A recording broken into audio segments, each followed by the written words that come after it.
যৌন রোগের অত্যাধুনিক চিকিৎসা, বর্তমান প্রেক্ষাপটে কোন রোগগুলো বেশি দেখছেন এবং তার চিকিৎসা পদ্ধতি কেমন দেখছেন বাংলাদেশের এই প্রেক্ষাপটে? যৌন সমস্যা বা যৌন রোগ এটাকে খুবই মোটা দাগে যদি আমরা ডিফাইন বা ক্লাসিফাই করতে চাই তাহলে দুই ধরনের ভাবে ক্লাসিফাই করবো। একটা হচ্ছে এসটিআই যেগুলো আছে বা এসটিডিজ বা সেক্সুয়ালি ট্রান্সমিটেড ইনফেকশন, আর একটা হচ্ছে পিএইচডি যেগুলো আমরা বলি সাইকোসেক্সুয়াল ডিসঅর্ডার।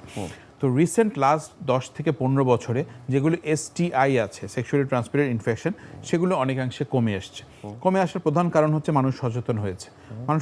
এখন বিভিন্ন ধরনের মেলামেশার ফলে যারা জানে যে আনপ্রোটেক্টেড মেলামেশার কারণে যে সমস্যাগুলো তৈরি হয়, সিফিলিস বলি, গনোরিয়া বলি, হারপিস বলি, বা হেপাটাইটিস বি সি এগুলো বলি, বা এইচআইভি বলি, এগুলো অনেকেই এখন জানে।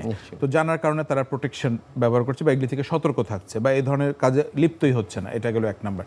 2 নাম্বার হচ্ছে আসলে এখন ওষুধেরও অনেক প্রসার ঘটেছে। অনেক ধরনের অ্যান্টিবায়োটিক বলি, অ্যান্টিভাইরাল বলি, অ্যান্টিফাঙ্গাল বলি, অ্যান্টিপ্যারাসাইটিক বলি, এগুলি সব কিছুই এখন অনেক বেশি আধুনিক এবং অনেক অ্যাভেলেবেল। সো এগুলি খেয়ে ফেলে মানুষ, তো এই জন্য এসটিআইগুলো কমে আসছে।